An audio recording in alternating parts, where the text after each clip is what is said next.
Okay சொல்லுங்க. தேராத காசோலை என்னது?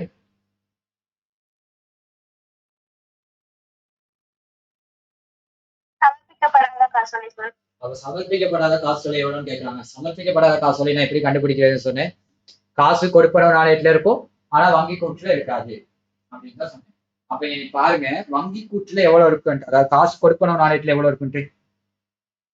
காசு கொடுப்பனவு நாணயத்துல மொத்தம் இருக்கு 1200 இருக்கு. சரி, காசு கொடுப்பனவு நாணயத்துல 900 இருக்கு.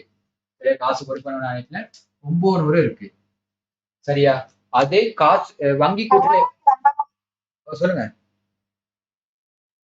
950 சார். 50 இல்ல, இங்க பாருங்க, நீங்க ஆரம்பத்துல இருக்கிறதான் பார்க்கணும். இப்ப இருக்க நீங்க காசு கொடுப்பனவு பார்க்க கூடாது 950 அப்படின்றது. ஏன்னா அந்த 950ல 50 வந்து வங்கி கூட்டு கிடைச்ச பிறகு தான் உங்களுக்கு தெரிய வந்துச்சு இவ்வளவு இருக்கு அப்படின்ட்டு. அப்ப அந்த 50 எடுக்கக்கூடாது. அந்த 50 இல்லாம தான் என்ன செய்யணும் அப்படின்னா ஆரம்பத்துல இருக்கிறது மட்டும் தான் நீங்க பார்க்கணும். ஆரம்பத்துல எவ்வளவு இருந்துச்சு பாருங்க, எனக்கு 900, எனக்கு 900 தான் பார்க்கணும். சரியா? இதை பாத்திரக்கூடாது. வங்கி கூற்று கிடைக்கப்பட்ட பின்னர் கிடைக்கப்பட்ட தகவல் வச்சு பார்க்க கூடாது. சரியா? சரி சார். ஓகே. அப்ப கீழே கொடுத்திருக்காங்க பாருங்க, செலுத்தப்பட்ட காசோலை அப்படின்ட்டு. அதுதான் அதாவது செலுத்தப்பட்ட காசோலை அப்படின்றது தான் மாற்றப்படாத காசோலை அப்படின்னு சொல்றாங்க. இன்னைக்கு சொல்லியிருக்கிறது பாருங்க, தேராத காசோலை அப்படின்றது செலுத்தப்படாத காசோலைக்கு இன்னொரு பேரு. செலுத்தப்படாத காசோலை, தேராத காசோலை ரெண்டுமே ஒண்ணுதான். அப்ப இன்னைக்கு பாருங்க, தேர்ன காசோலை எவ்வளவு கொடுத்திருக்காங்க அப்படின்னு. தேர்ன காசோலை 750 கொடுத்திருக்காங்க. அதாவது 750 என்ன செஞ்சிருக்கு, வங்கி கூட்டுல இருந்திருக்கு. அவ காசு கொடுப்பன நாயத்துல 900 இருந்ததுக்கு வங்கி கூட்டுல எவ்வளவு இருக்கு, 750 தான் இருக்கு. அப்ப எவ்வளவு இன்னும் இல்லாம போயிருக்கு, 150. அப்ப இதைத்தான் தேராத காசோலை, அதாவது தேராத காசோலை. தேர்ன காசோலை 750. அப்ப தேராத காசோலை எவ்வளவு, 150. அது தேராத காசோலை அல்லது மாற்றப்படாத காசோலை.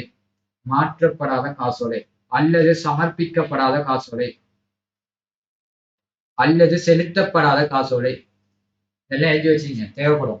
நீங்க அது தேராத காசோலை, மாற்றப்படாத காசோலை, சமர்ப்பிக்கப்படாத காசோலை, செலுத்தப்படாத காசோலை, இது எல்லாத்துக்குமே என்ன செய்யுது அப்படின்னா ஒரே மீனிங் தான். அதாவது தேராத காசோலை, மாற்றப்படாத காசோலை, சமர்ப்பிக்கப்படாத காசோலை, செலுத்தப்படாத காசோலை. இது என்ன செய்யுங்க அப்படின்னா ஓர்டருக்கு எழுதி வச்சுக்கிட்டாலும் பரவாயில்ல. பாருங்க, அந்த கொடுத்திருக்காங்க 150 அப்படின்ட்டு. அதே அன்சர்டன் தேராத காசோலை 150 அப்படின்றது சரி. சரி, அப்ப தேராத காசோலை 150 அவங்க கொடுத்திருக்கான்னு சரி. அடுத்து தீர்வையாகாத காசோலை 200 கொடுத்திருக்காங்க. தீர்வையாகாத காசோலை அப்படின்னப்ப காசு பெறுவன நாணயத்துல இருக்கும். காசு பெறுவன நாணயத்துல 1200 இருக்கு. அதே அங்க எவ்வளவு தீர்வையாக இருக்குன்னு பாருங்க. வங்கி கூட்டுல, வங்கி கூட்டுல தீர்வையாகினது எவ்வளவு இருக்கு அப்படின்னா, அதாவது வசூலிக்கப்பட்டது 1000 தான் இருக்கு. சரி, 1000 தான் என்ன செஞ்சு வசூலிச்சிருக்காங்க. அப்ப இன்னும் வசூலிக்காம எவ்வளவு இருக்கு அப்படின்னா 200. அப்ப இந்த 200 தான் வசூலிக்கப்படாத காசோலை அல்லது தீர்வையாகாத காசோலை. சரியா? அல்லது பெறப்படாத காசோலை அப்படின்னு சொல்லலாம். பெறப்படாத காசோலை, வசூலிக்கப்படாத காசோலை, தீர்வையாகாத காசோலை, பெறப்படாத காசோலை. அப்ப அது 200. அப்ப பாருங்க, அதுல இருக்க அந்த 4 கேள்வி என்ன செய்யணும்னா சரியா தான். ABCD 4 என்ன செய்யணும்னா சரி. இப்ப மேற்கூறிய எல்லாம் அப்படின்னா முதலாவது ஆன்சர் என்ன செய்யலாம், ABCD ஆகிய எல்லாம். பாருங்க, இது டவுட் இருக்கான்ட்டு, டவுட் இருந்தா கேளுங்க போகும்.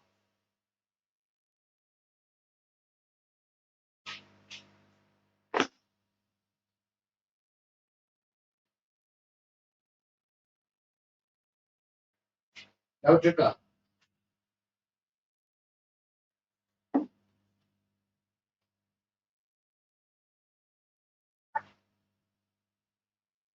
சொல்லுங்க, விளங்கல எனக்கு நீங்க பேசுனது.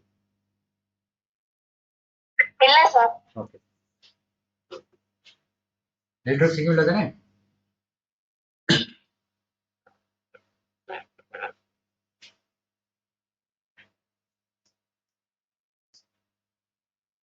சரி, அடுத்த கேள்வி. பங்குடைமை படிச்சிருக்கீங்களா தில்ருக்ஸி?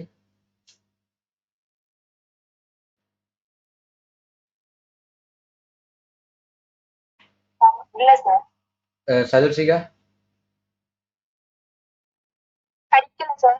ஓகே, அப்ப அந்த கேள்வி ஸ்கிப் பண்ணுங்க. அடுத்த கேள்வி வாங்க. 8வது கேள்வி.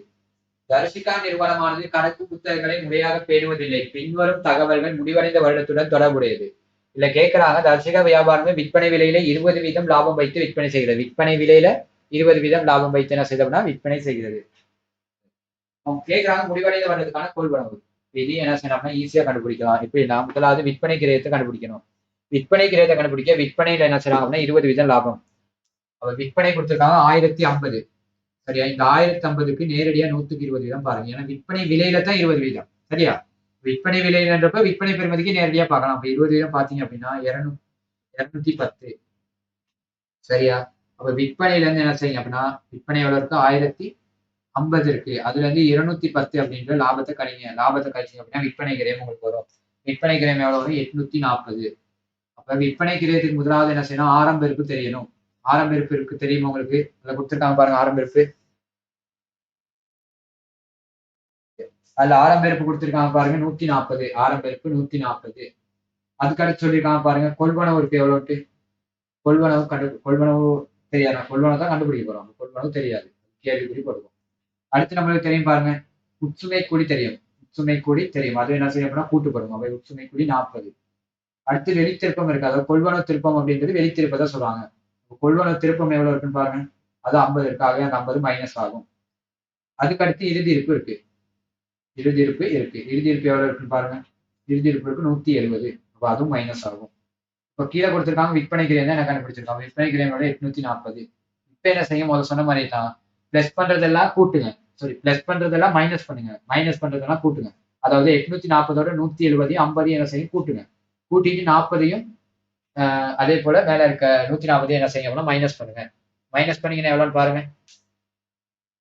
880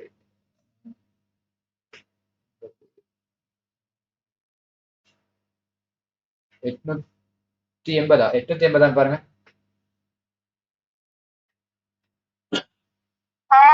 ஓகே. அப்ப இனி கொள்வனவு பெறுமதி எவ்வளவு? 880. சரியா? கொள்வனவு பெறுமதி 880.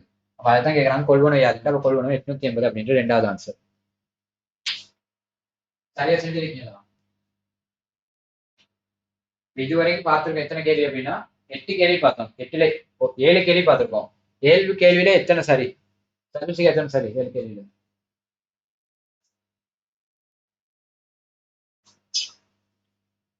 6 சரி சார். எது பேல? 2 கேள்வி. சரி, எது ஒரு பேல? சார் 6வது கேள்வி.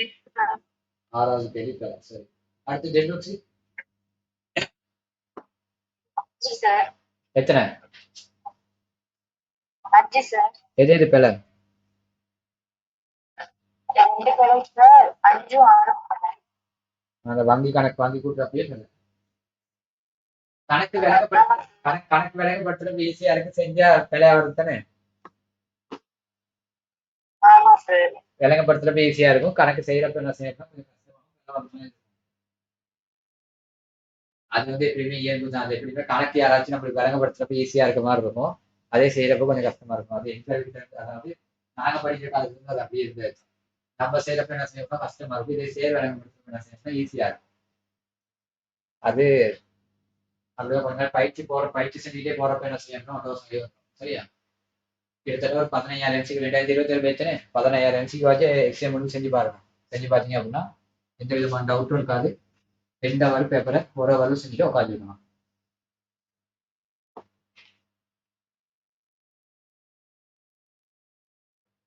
அடுத்த கேள்வி பாருங்க. இப்ப அந்த கேள்விக்கு 880 எடுத்து சேர்த்துன்னு எது டவுட் இருக்கா? அடுத்து ஜென்ரோக் சிபிபிடி படிச்சிருக்கீங்களா? ஆமாம் சார்.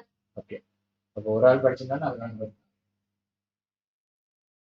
தர்ணிகா வியாபாரமான தன்னுடைமை வியாபாரமாகும். இது நிறுவனத்தின் ஊழியர் சேமலாப நிதியத்திற்கு ஊழியர் தொழில் தருணர் மற்றும் ஊழியர்களின் பங்களிப்புகள் முறை. தொழில் தருணர் 15% ஊழியர் 10% என்ன செய்யறாங்கன்னா பங்களிப்பு செய்யறாங்க. முடிவடைந்த வருடத்தில் வணிகத்தினால் செலுத்தப்பட்ட தேதிய சம்பளம் கொடுத்திருக்காங்களோ 1,80,000 18 லட்சம். சரியா? 18,000 ஆகும். மொத்த சம்பளத்தில் இருந்து கழிப்பனவாக இபிஎஃப் ஊழியர்களோட பங்களிப்பு கழிக்க பெறப்பட்டிருக்கு. முடிவடைந்த வருடத்திற்கான சம்பள செலவு மற்றும் இபிஎஃப் சம்பள செலவோட இபிஎஃப் எவ்வளவு அப்படின்றத கேட்கறாங்க. சரியா? இது என்ன பார்க்கணும் அப்படின்னா முதலாவது நீங்க பாருங்க மொத்த சம்பளம். சரியா? மொத்த சம்பளம். இந்த மொத்த சம்பளம் அப்படின்றது என்ன அப்படின்னா ஊழியர்களுக்கு நீங்க செலுத்தக்கூடிய சம்பளம். இதைத்தான் நீங்க செலுத்தணும். சரியா?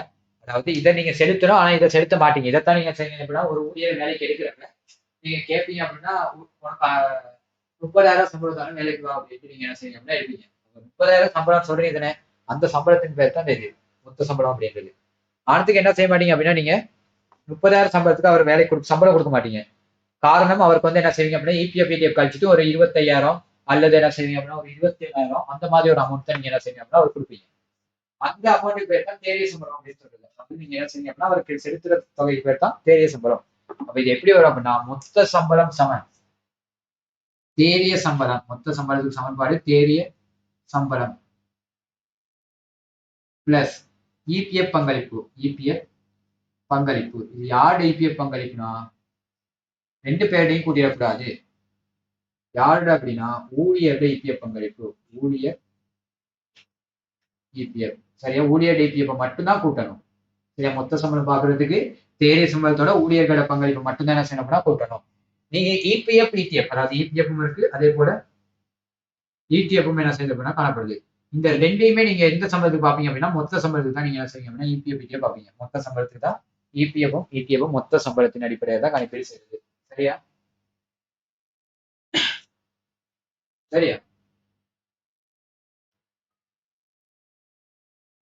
விளங்கிச்ச மொத்த சம்பளத்துக்கு தான் இடிஎஃப் இடிஎஃப் கண்டுபிடிக்கிறது. ஓகே, இப்ப நம்மளுக்கு இன்னைக்கு என்ன சொல்லியிருக்காங்க அப்படின்னா தேறிய சம்பளம் கொடுத்துருக்காங்க, ஆனா இபிஎஃப் பங்களிப்பு கொடுக்கல, மொத்த சம்பளம் கொடுக்கல. நம்மளுக்கு ஏதாவது ஒண்ணு தெரியல அப்படின்னா நம்மளால கண்டுபிடிக்கணும். இங்க ரெண்டுமே தெரியல, அப்ப எப்படி கண்டுபிடிக்கிறது அப்படின்னா ஆனா ஒண்ணுக்கு சதவீதம் தெரியும் நம்மளுக்கு. அதாவது இதுக்கு என்ன செய்யணும் ஊழியர் பங்களிப்புக்கு சதவீதம் தெரியும். சரியா, இப்ப நீங்க எதை கண்டுபிடிக்க போறீங்க அப்படின்னா உங்களுக்கு எது வேணும் அப்படின்னா தேறிய சம்பளம் தான் என்ன செய்யணும் அப்படின்னா வேணும். சரியா, உங்களுக்கு மொத்த சம்பளம் தானே எடுக்க போறீங்க. அப்ப மொத்த சம்பளத்தை எப்பயுமே நீங்க என்னன்னு செய்வீங்க, நான் சொன்ன மாதிரி மொத்த சம்பளத்தை 90%, அதாவது மொத்த சம்பளத்தை இப்ப கண்டுபிடிக்க போறீங்க. இந்த சம்பளம் இங்கிட்டு இருக்கிறத நீங்க கண்டுபிடிக்க போறீங்க. அப்ப இது என்ன செய்யும் 100% எடுங்க. மொத்த சம்பளம் எப்பயுமே நீங்க 100% எடுங்க. நம்ம சொன்ன மாதிரியே தான் சமன். தெரியுமா தேறிய சம்பளத்துக்கு சதவீதம் தெரியுமா தெரியாது, ஆனா ஊழியர் இபிஎஃப் பங்களிப்பு வீதம் தெரியும் 10%. அப்ப இதை சுருக்கி எடுத்தீங்க அப்படின்னா எக்ஸமன் அதாவது தேறிய சம்பளத்துக்கான வீதம் 90% வரும். சரியா, இந்த 90% தேறிய சம்பளம் தான் உங்களுக்கு 1,800 கொடுத்துருக்கான், அதாவது 18 லட்சம் அப்படின்றத கொடுத்துருக்கான். சரியா, அப்ப நீங்க என்ன செய்யலாம் அப்படின்னா இந்த 1,800 90ஆல பிரிச்சீங்க அப்படின்னா 1% எவ்வளவுன்னு வரும். அந்த 100ஆல பெருக்கினீங்க அப்படின்னா 100% மொத்த சம்பளம் எவ்வளவு அப்படின்றது வரும். இப்ப 100% மொத்த சம்பளம் எவ்வளவு 2 லட்சம். பாருங்க இந்த 2 லட்சம் சரி 20 லட்சம் 20 லட்சம் எடுத்ததுல விளங்கியிருக்கான்ட்டு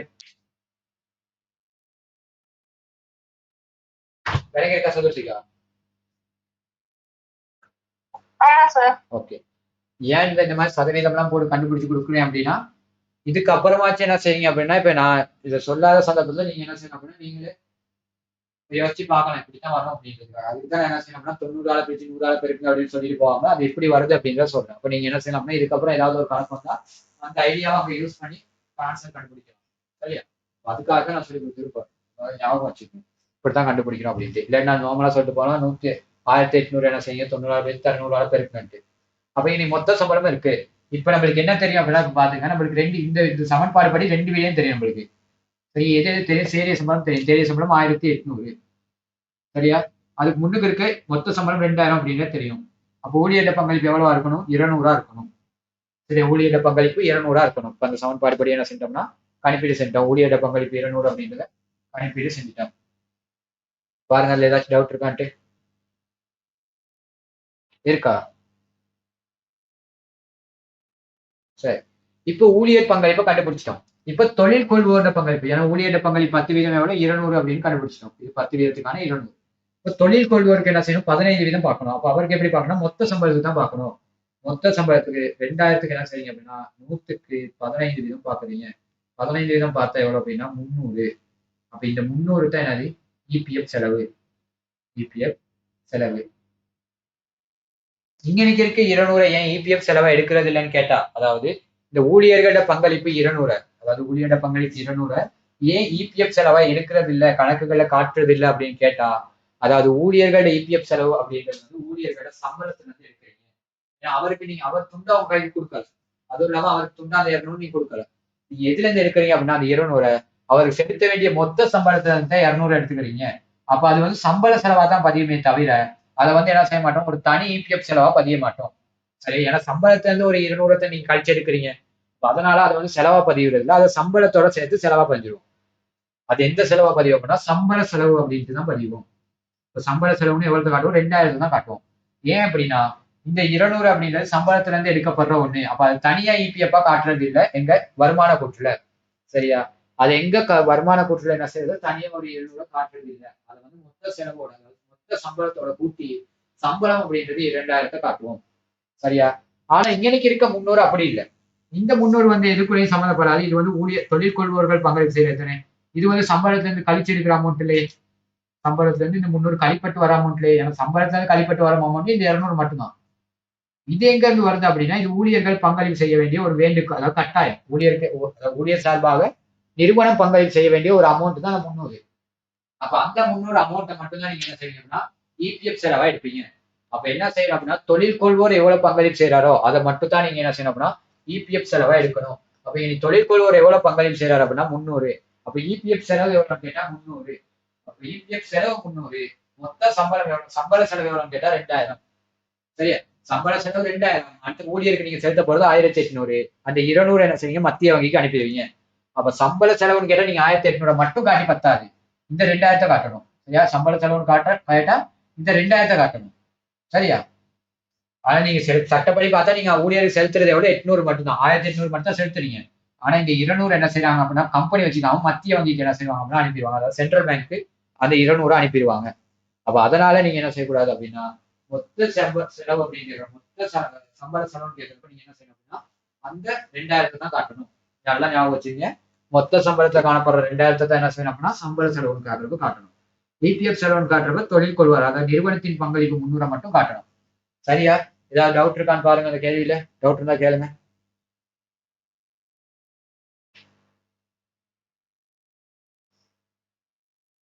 டவுட் இருக்கா சதீஷிகா? டவுட் இருக்கா? ஓ இல்ல இல்ல தேரி நீங்க இபிஎஃப் இடிஎஃப், அதாவது இபிஎஃப்ஓ இடிஎஃப்ஓ இந்த ரெண்டுமே மொத்த சம்பளத்துக்கு தான் பாக்குறது. நீங்க பாருங்க இந்த 10 வீதம் எப்படி எடுத்திருப்பாங்க அப்படின்னா இந்த 2000க்கு 10 எடுத்திருப்பாங்க பாருங்க. 2000க்கு பாருங்க 10 வீதம் 200 அப்படின்ற இந்த ஆன்சர் வரும். 10 வீதம் பார்த்தா 200 அப்படின்ற இந்த ஆன்சர் வரும். சரியா? அப்ப எப்படி பாக்குறாங்க அப்படின்னா மொத்த சம்பளத்துக்கு தான் பாக்குறாங்க. இதே 1800 பார்த்தீங்கன்னா 180 வந்திருக்கும். அப்ப 180 வந்து சரி வராது, 200 தான் வரணும். அப்ப 200 வந்திருக்குன்னா மொத்த சம்பளத்துக்கு தான் என்ன செஞ்சிருக்கணும்னா பாத்துருக்கோம். இபிஎஃப்ஓ இடிஎஃப்ஓ ரெண்டுமே என்ன செய்யறது அப்படின்னா மொத்த சம்பளத்துக்கு தான் பாக்குறது. சரியா? ஏஎஸ் வந்து பாக்குறது கணக்கு கொடுக்குறப்ப என்ன செய்வாங்க அப்படின்னா தேதி சம்பளத்தை கொடுப்பாங்க. அந்த தேதி சம்பளத்தை இப்ப நான் சொன்ன மாதிரி என்ன செய்யுங்க அப்படின்னா மாத்துங்க. தேதி சம்பளத்தை என்ன செய்யுங்க அப்படின்னா மொத்த சம்பளத்துக்கு மாத்துங்க. இப்ப நான் இந்த கணக்கு இவ்வளவு நேரம் விளங்கப்படுத்தினதுக்கு உங்களுக்கு ஃபைனல் எக்ஸாம் இந்த கணக்கு என்ன செய்ய மாட்டீங்க, இவ்வளவு நேரம் நீங்க செய்ய மாட்டீங்க. ஏன்னா நிறைய கணக்குகள் என்ன செய்யுங்கன்னா செய்வீங்க. அப்ப நிறைய கணக்கு செய்யறப்ப என்ன செஞ்சிடலாம் அப்படின்னா இது ஈஸியா டக்குன்னு செஞ்சு போயிடலாம். எடுப்பீங்க 1800. 1800ல இருந்து ஒவ்வொரு நிறைய கணக்கு செஞ்சீங்க அப்படின்னா உங்களுக்கு இன்னைக்கு எவ்வளவு வீதம் இருக்குன்னே தெரிஞ்சிடும். அதாவது இப்ப நீங்க 1800 இந்த வீதம்லாம் போட்டு கண்டுபிடிச்சோம், அது நீங்க நேரா கண்டுபிடிச்சிருக்கீங்க. 1800 அன்னைக்கு இருந்திருக்கோம் 2000 தான். 2010 வீதம் பார்த்தா 1000 கழிச்சு 1800 கொடுத்துருக்கான். 2000க்கு 10 வீதம் பார்த்தா 200, அதை கழிச்சு தான் 1800 நீங்க கொடுத்துருக்கான். அப்ப நேரடியா நீங்க என்ன செய்வீங்க அப்படின்னா பாத்துருவீங்க. அது வந்து நிறைய கணக்கு செய்யறப்ப என்ன செய்யலாம் அப்படின்னா உங்களுக்கு அந்த டெக்னிக்ஸ் என்ன செஞ்சோம் அப்படின்னா வந்துடும். இப்ப நான் விளங்கப்படுத்துறப்ப எப்படியுமே என்ன செய்வோம் அப்படின்னா இப்படிதான் விளங்கப்படுத்துவோம். அது உங்ககிட்ட இருக்க டேலண்ட், நீங்க எம்சிக்யூ செய்யறது மூவ் பண்றதுக்கு வச்சிருக்க டெக்னிக் எல்லாம் யூஸ் பண்ணி வேலை செய்யணும். சரி, எம்சிக்யூ செய்யறதுக்கு எவ்வளவு டெக்னிக் யூஸ் பண்ணணுமோ அவ்வளவு டெக்னிக் யூஸ் பண்ணணும். அதெல்லாம் நான் சொல்லி தருவேன், இப்ப சொல்லி தர மாட்டேன். கொஞ்ச நாள் போக போக உங்களுக்கு கிட்ட வர வர சொல்லி தருவேன். சரியா?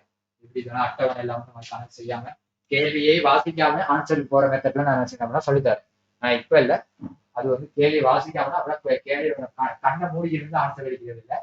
கேள்வியை பாக்குறோம் உட்காந்து வாசிக்கிறதுனால கேள்வியில இருக்க பெருமானத்துக்களை மட்டும் வச்சு எப்படி கணக்கு செய்யறது அப்படின்றத சொல்லித்தரேன். கேள்வியெல்லாம் வாசிக்காம என்ன கேட்டிருக்காங்க அதெல்லாம் வாசிக்காம எப்படி ஆன்சர் போடுறதுன்னு சொல்லித்தரேன். இப்போதைக்கு நீங்க எப்படி இப்போதைக்கு செய்யறப்ப நீங்க என்ன செய்யணும் அப்படின்னா ஃபுல்லா விலகி தான் செய்யணும். அப்ப இந்த மாதிரி விலகி செஞ்சா தான் உங்களால என்ன செய்ய முடியும்னா அங்கிட்டு வந்து அந்த கேள்விகள் என்ன செய்யணும் அப்படின்னா ஈஸியா செய்யலாம். கேள்வி வாசிக்காம பெரிய கேள்விகள் வாசிக்காம நம்மளா அவங்க கேட்டிருக்கிறது என்னன்னு மட்டும் பார்த்து அதுக்கு மட்டும் ஆன்சர் எடுக்கிற தான் இருக்கு. அதெல்லாம் அங்க போய் சொல்லித்தானே. இப்ப நீங்க என்ன செய்யணும் அப்படின்னா விலகி செய்யறதும் பேப்பரை இப்ப விலகி செய்யறதுக்கு நீங்க என்ன செய்யணும்னா ஃபுல்லா செய்ய வழிதான் செஞ்சுதான் செய்யணும். சரியா? இப்ப இது விலகி இருக்கான்னு பாருங்க. ஜெட் விலகிடுச்சா? ஆமா சார். சதுர்சிகா ஆமா சார். அடுத்த கேள்வி பாருங்க. மூலக்கிரையும் மொத்த உற்பத்தி கிரயத்தை கேட்டிருக்காங்க. உற்பத்தி கிரையை குறித்து படிச்சிருப்பீங்க தானே? படிச்சிருக்கீங்க தானே தெரிஞ்சு? ஆமா சார். அப்ப அதுல பாருங்க, அன்னைக்கு உங்க கிளாஸ் தான் சொன்னேன், இந்த அதிகரிப்பு ஏற்பட்டா என்ன செய்யணும், குறைவு ஏற்பட்டா என்ன செய்யணும் அப்படின்னு உங்களுக்கு சொன்னேன்.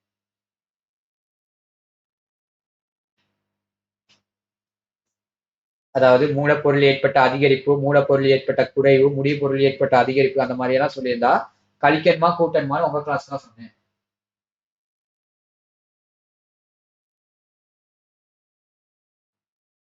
சொல்லுங்க, சொல்லாட்டி சொல்றேன். இல்ல சொல்லியிருந்தேன்னா அதை ஸ்கிப் பண்ணிட்டு அடுத்ததுக்கு அந்த நிறைய கேள்விக்கு பொறுத்து தான் கேட்கிறேன்.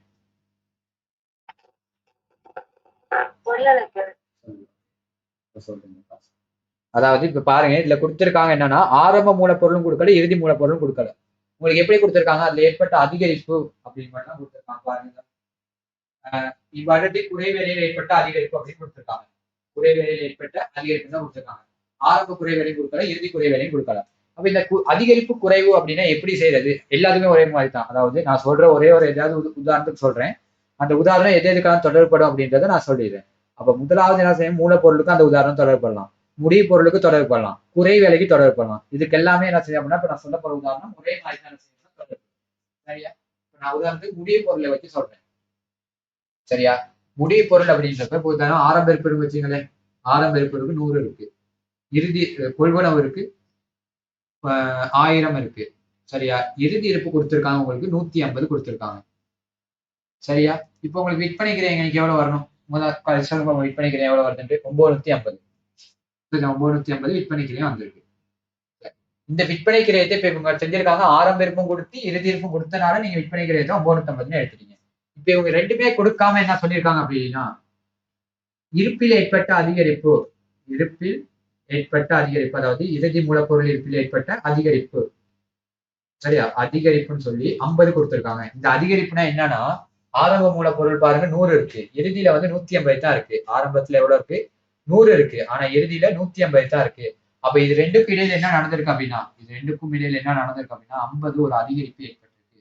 பாருங்க, 50 வீதம் 50 ஒண்ணு என்ன செஞ்சிருக்கு அப்படின்னா அதிகரிச்சிருக்கு. ஆரம்பத்துக்கும் இறுதிக்கு இடையில 50 ஒண்ணு அதிகரிச்சிருக்கு. இப்படித்தான் கொடுப்பாங்க. அதாவது இந்த மாதிரி அதிகரிக்கப்பட்டது இந்த மாதிரி கொடுத்துட்டாங்க. இருப்பில் ஏற்பட்ட முடிவு பொருள் ஏற்பட்ட அதிகரிப்பு 50. அப்ப நீங்க என்ன செய்யணும் அப்படின்னா, உங்களுக்கு ஆரம்பமும் தெரியாது, இறுதியும் தெரியாது. அப்ப எப்படி கண்டுபிடிக்கணும் அப்படின்னா, இந்த கொள்வனவுல இருந்து, இந்த விற்பனை கிரயத்துல உங்களுக்கு தேவை. அப்ப நீங்க என்ன செய்யணும் அப்படின்னா, நேரடியா கொள்வனவுல இருந்து மூலப்பொருள்ல ஏற்பட்ட அதிகரிப்பு அப்படின்னு இருந்தா, அதாவது இருப்பில் ஏற்பட்ட அதிகரிப்பு இருந்தா நீங்க என்ன செய்யணும் அப்படின்னா மைனஸ் பண்ணணும். இருப்பில் ஏற்பட்ட அதிகரிப்பு இருந்தா மைனஸ் பண்ணணும். அப்ப பாருங்க, நேரடியா 950 வந்துடலாம். அதாவது அதிகரிப்பு மைனஸ் பண்ணி 950 வந்துடலாம். அப்ப இருப்பில் ஏற்பட்ட அதிகரிப்பு இருந்தா என்ன செய்யணும் அப்படின்னா, எந்த ஒரு இருப்பா இருந்தாலும் பரவாயில்ல, எந்த ஒரு இருப்பா இருந்தாலும் பரவாயில்ல, அதிகரிப்பு இருந்தா என்ன செய்யணும், மைனஸ் பண்ணணும். அதை ஞாபகம் வச்சுங்க. சரி, இப்ப இதே குறைக்கு பாருங்க. இறுதி இருப்பு எனக்கு வந்து 100 இருக்கு, சரி, ஆரம்ப இருப்பு 100 இருக்கு. சரியா? கொள்வனவு இருக்கு 1000 இருக்கு, ஆனா இறுதியில இருப்பு இருக்கு 50 தான் இருக்கு.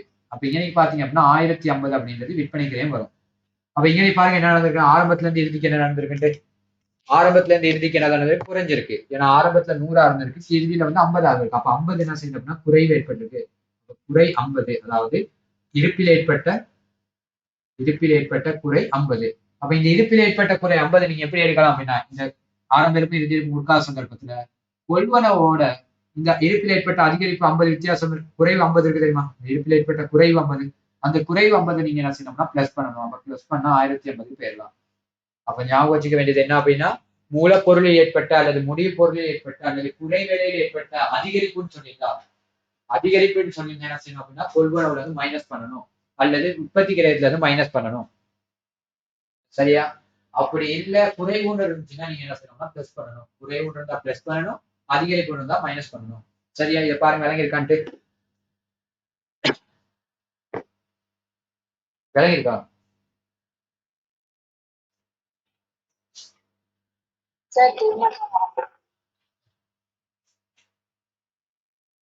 ஒரு நிமிஷம் டைம் இருக்காங்க.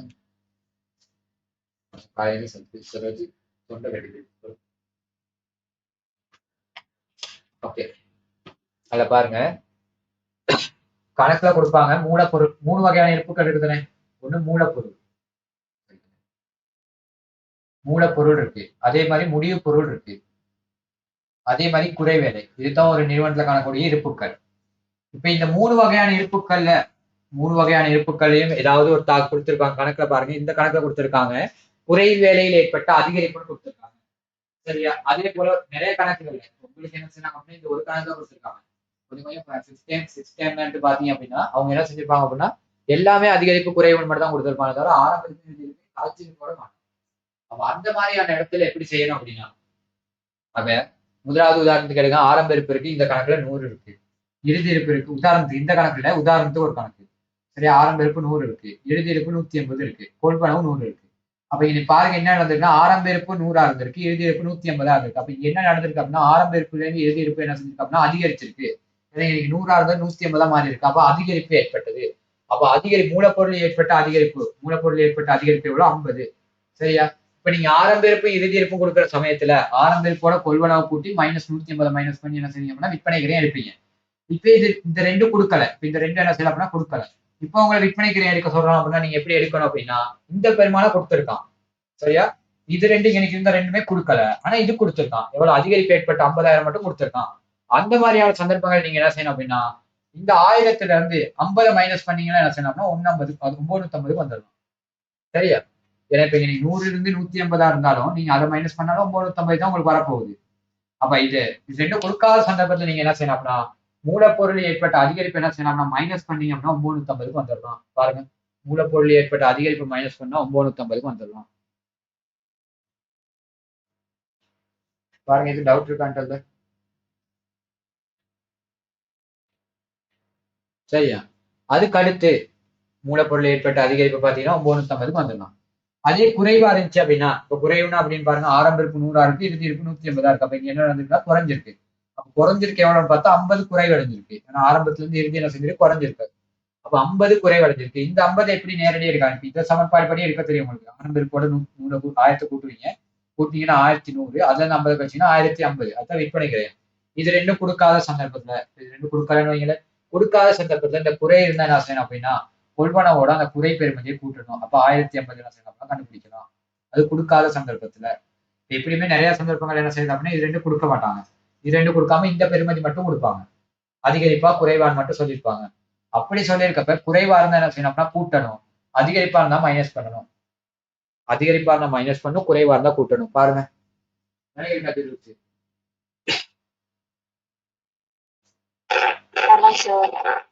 ஓகே. அடுத்து சதுர்சிகா.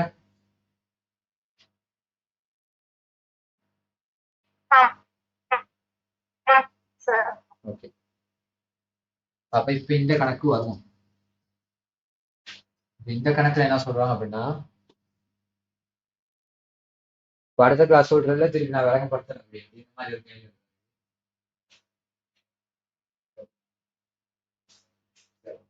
மூலக்கிரயம் மொத்த உற்பத்தி கிரயம். அப்ப முதலாவது மூலப்பொருள் ஆரம்பத்துல எவ்வளவு இருக்குன்னு பாருங்க. ஆறாம் மூலப்பொருள் இருக்கு 100 இருக்கு. சரி, ஆறாம் மூலப்பொருள் 100. அதே மாதிரி மூலப்பொருள் கொள்வனவு 130 இருக்கு. சரியா? அதுக்கு அடுத்து வேற என்ன இருக்கு? இறுதி மூலப்பொருள் 70 இருக்கு. அப்ப இறுதி மூலப்பொருள் 70 கழிங்க. வேற ஏதாவது நேர் செலவுகள் இருக்கான்னு பாருங்க. ஓகே. அதோட என்ன செய்யுது அப்படின்னா நேர் கூலி இருக்கு. அது என்ன செய்யும் அப்படின்னா முதல்ல பயன்படுத்திய மூலப்பொருள் எடுக்கும். பயன்படுத்திய மூலப்பொருள் எடுத்து 230, 230ல இருந்து 70 குறைஞ்சுன்னா 160. அப்ப பயன்படுத்திய மூலப்பொருள் 160. இதோட நேர்கூலி அல்லது நேர் ஏனைய செலவுகள் தான் கூட்டுங்க. இதுல நேர்கூலி மட்டும் எவ்வளவு இருக்கு அப்படின்னு பாத்தீங்கன்னா நேர்கூலி அப்படின்றது 70 இருக்கு. அப்ப நேர்கூலி 70 என்ன செய்யுங்கன்னா கூட்டுங்க. கூட்டுனீங்க அப்படின்னா 230. என்னதுக்கு வந்துடலாம்? மூலக்கிரயத்துக்கு வந்துடலாம். மூலக்கிரயம். சரியா? இதோட நேர் ஏனைய செலவுகளையும் கூட்டணும். ஏனைய செலவுகள் இருந்தா நேர் ஏனைய செலவுகள் இருந்தா அதையும் கூட்டினா தான் உங்களுக்கு என்ன செய்யலாம் அப்படின்னா மூலக்கிரயத்துக்கு வரலாம். இந்த கணக்கு பொறுத்த அளவு நேர் ஏனைய செலவுகள் இல்லை. அதனால நான் என்ன செஞ்சேன் அப்படின்னா நேரடியா வந்துட்டேன். சரியா? சரியா? மூலக்கிரயம் 200. கண்டுபிடிக்கும் போது அந்த உற்பத்தியாளர்கள் மீதான இறை கொடுப்பனவு அது போட மாட்டோமா சார்? இல்ல, அது சரி, உற்பத்தியாளர்கள் மீதான இறை கட்டணம்னா அது வரும். சரி, உற்பத்தியாளர்கள் மீதான இறை கட்டணம் மறந்துட்டேன். அது ஏனைய நேர் செலவுல உற்பத்தியாளர்கள் மீதான இறை கட்டணம் எவ்வளவு இருக்கு பாருங்க. 30. அந்த 30 என்ன போடணும். சரி, அது மறந்துட்டேன், நான் பார்க்கவே இல்லை. அப்ப இனி பாத்தீங்க அப்படின்னா 260. சரியா? மூலக்கிரயம் 260. நிர்வாகத்துறை, அதாவது நிர்வாகத்தை விற்பனையாளர்கள் மீதான இறை கட்டணம் செய்தா போட தேவையில்லை. அதை நீங்க அதே ஞாபகம் வச்சுக்கோங்க.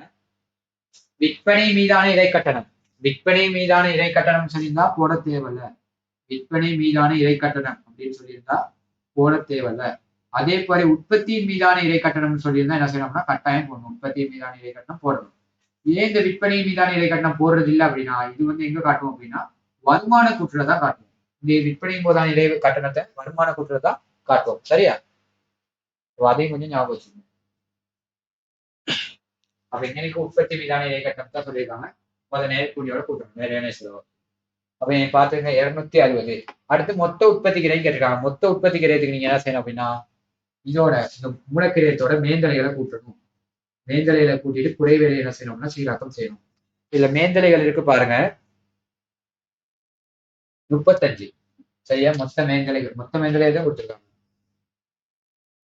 தொழிற்சாலை மேந்தலை சொல்லியிருக்காங்க. தொழிற்சாலை மேந்தலை 35. அதுல இருந்து என்ன செய்யணும்னா குறைவேலை சீராக்கம் செய்யணும். குறைவேலை, இந்த குறைவேலையில எப்படி சீராக்கம் செய்யறதுன்னா அங்க பாருங்க கொடுத்திருக்காங்க. எப்படி குறைவேலையில் ஏற்பட்ட நடைமுறை, அதாவது நடைமுறை வேலைன்னு சொல்லியிருக்காங்க. நடைமுறை வேலையில ஏற்பட்ட அதிகரிப்பு கொடுத்திருக்காங்க. நான் முதல்ல சொன்னேன் அதிகரிப்பா இருந்தா மைனஸ் பண்ணும், குறைவா இருந்தா கூட்டணும் அப்படின்ட்டு. அப்ப அதிகரிப்பு மைனஸ் பண்ணுங்க. -15 மைனஸ் பண்ணீங்க அப்படின்னா எவ்வளவு? 280 அப்படின்றது மொத்த உற்பத்தி கிரயம். உற்பத்தி கிரயம் டவுட் இருக்கான்னு பாருங்க. அப்ப முதலாவது மூலக்கிரயம் 260, மொத்த உற்பத்தி கிரயம் 280. எடுத்துல டவுட் இருந்தா கேட்கலாம், சொல்லலாம்.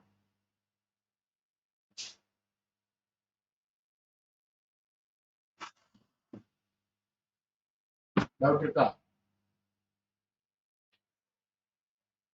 இல்ல சார். ஓகே, அடுத்து சொல்லியிருக்காங்க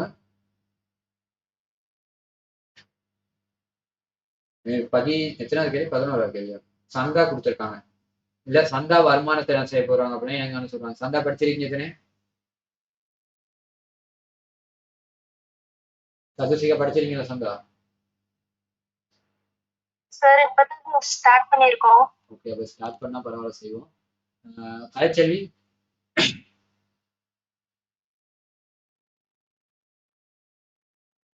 கலைச்செல்வின்ட்டு சரி.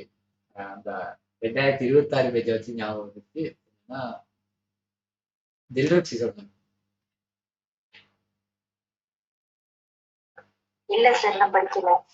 ஏன்னா 2026 இப்பதான் 2026 கிளாஸ் வந்து முடிஞ்சு. அப்ப அவங்க கிளாஸ்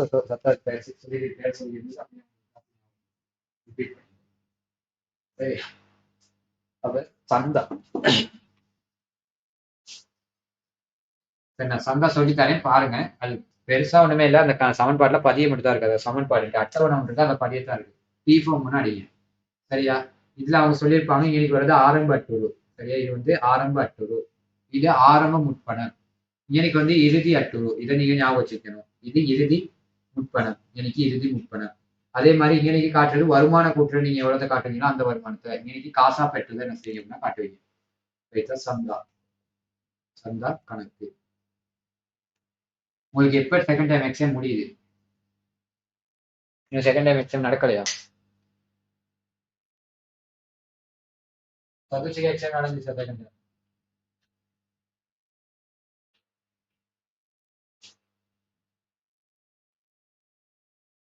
சதுசிகா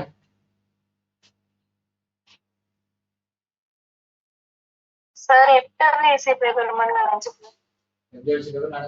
நடக்கும். அதுக்கப்புறம் உங்களுக்கு தான் இருக்குன்னு நினைக்கிறேன். தில்ருக்ஷிக்கு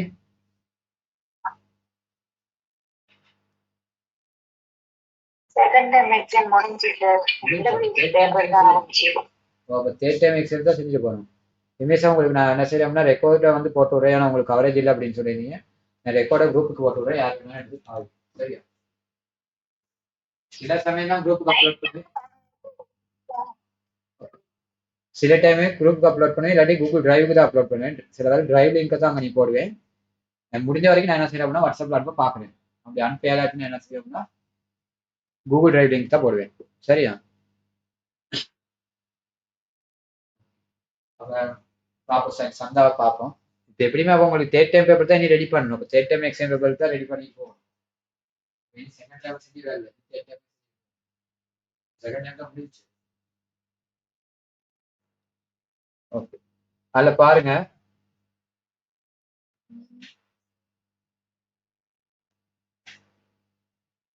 பெற வேண்டிய சந்தா 192. அப்ப பெற வேண்டிய சந்தா அப்படின்றது வருட ஆரம்பத்துல பெற வேண்டியது. அப்ப ஆரம்ப முற்பணம், சரி ஆரம்ப அட்டூர், ஆரம்ப அட்டூர் எவ்வளவு 192. இது பாருங்க திருச்சி பரவாயில்ல கணங்காட்டி நீங்க படிக்கலைனும். அதே மாதிரி முற்பணம் 60, ஆரம்பத்துல முற்பணம் 60. அதே போல இறுதியில பெற வேண்டியது எவ்வளவு 96, இறுதியில பெற வேண்டியது 96.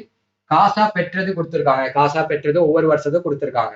முதலாவது வருஷம் 2019க்கு எவ்வளவு அப்படின்னா 104, அதாவது 2019க்கு 104, 2019க்கு 104 தான். அப்ப 104 ஒண்ணு பெற்றிருக்காங்க. அதே மாதிரி 2020க்கு 192. அதே மாதிரி 2021க்கு 108. பாருங்க இன்னைக்கு 2028க்கு 108 பெற்றது வந்து அடுத்த வருஷத்துக்கு நீங்க பெற்றிருக்கீங்க. அதாவது இந்த வருஷத்துல இருந்துகிட்டு இப்ப உதாரணத்துக்கு இந்த வருஷம் 2025னா நீங்க இந்த வருஷம் 25க்கு வாங்க வேண்டிய அமௌண்ட் இல்லாம 2026க்கு வாங்கி வச்சிருக்கீங்க. சரி, இப்பதான் சொன்னீங்க 2026 தானே. அப்ப 26ல நீங்க இருந்துட்டு 27க்கு வாங்கி வச்சிருக்கீங்க. அந்த மாதிரி ஒரு அமௌண்ட் தான் நீங்க இன்னைக்கு இருக்குது 108 அப்படின்றது. அப்ப இது என்ன அப்படின்னா இறுதி முற்பணம், இறுதியா நீங்க முற்பணமா வாங்கியிருக்கிறது 108 அப்படின்ற இடத்துல இது வரும். சரியா? ஆனா நீங்க இது எல்லாமே காசாத்தானே வாங்கிருக்கீங்க. அப்ப காசுன்ற இடத்துல இது அவ்வளோத்தையும் நீங்க என்ன செய்யணும்னா பதிவு செய்யணும். அப்ப காசுன்ற இடத்துல அவ்வளோத்தையும் நீங்க பதிவு செஞ்சீங்க அப்படின்னா 1344. ஆமா சார். ஓகே, இப்ப என்ன செய்யுங்க அப்படின்னா இந்த இடத்த பேலன்ஸ் பண்ணுங்க. இந்த இடத்த பேலன்ஸ் பண்ணீங்கன்னா எவ்வளவு 1344 பிளஸ் 96 பிளஸ் 60 எவ்வளவு 1500 சார். 1500. இப்ப இந்த இடத்த பாருங்க, இந்த இடத்த பேலன்ஸ் பண்ணுங்க. இந்த இடத்த கூட்டுங்க, ரெண்டையும் 192யும் 108யும் கூட்டினீங்கன்னா எவ்வளவு 300. அப்ப 300ன்றப்ப எனக்கு எவ்வளவு வரணும் அப்படின்னா 1200 அப்படின்றது வருமான கூற்றுல காட்ட வேண்டிய சந்தா வரணும். சரியா? அப்ப அதைத்தான் உங்கள்கிட்ட அன்னைக்கு என்ன செய்யறாங்க அப்படின்னா கேட்கறாங்க, வருமான கூற்றில் காட்டப்பட வேண்டிய சந்தா கேட்கறாங்க. இனம் காணப்பட வேண்டிய சந்தா வருமானம் எவ்வளவு 1200. இனம் காணப்பட வேண்டிய சந்தா வருமானம் 1200. பாருங்க, ஏதாச்சும் டவுட் இருந்தா கேளுங்க.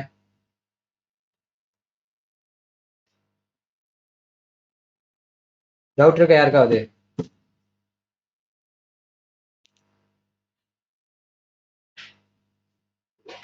அப்ப அடுத்த கேள்வி போவோம். அடுத்த கேள்வி சில்லறை காசு என்ன செஞ்சிருக்காங்க அப்படின்னா கேட்டிருக்காங்க.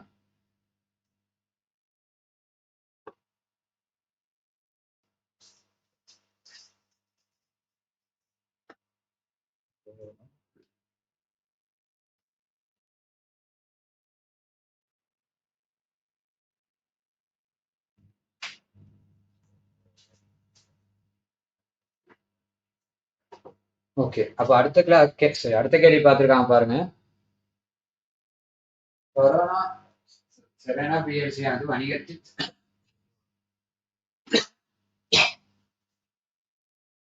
வணிகத்தின் காசு கட்டளைக்கு தொடர்பில் பின்வரும் தகவல்கள் கொடுத்திருக்காங்க. அதை கேட்டிருக்காங்க என்ன அப்படின்னா 2021 2/1, அதாவது 2ஆம் மாசம் 1ஆம் தேதி தானே, 2ஆம் மாசம் 1ஆம் தேதி மீன் நிரப்பப்பட வேண்டிய தொகை. அப்ப எப்படி கண்டுபிடிக்கலாம்?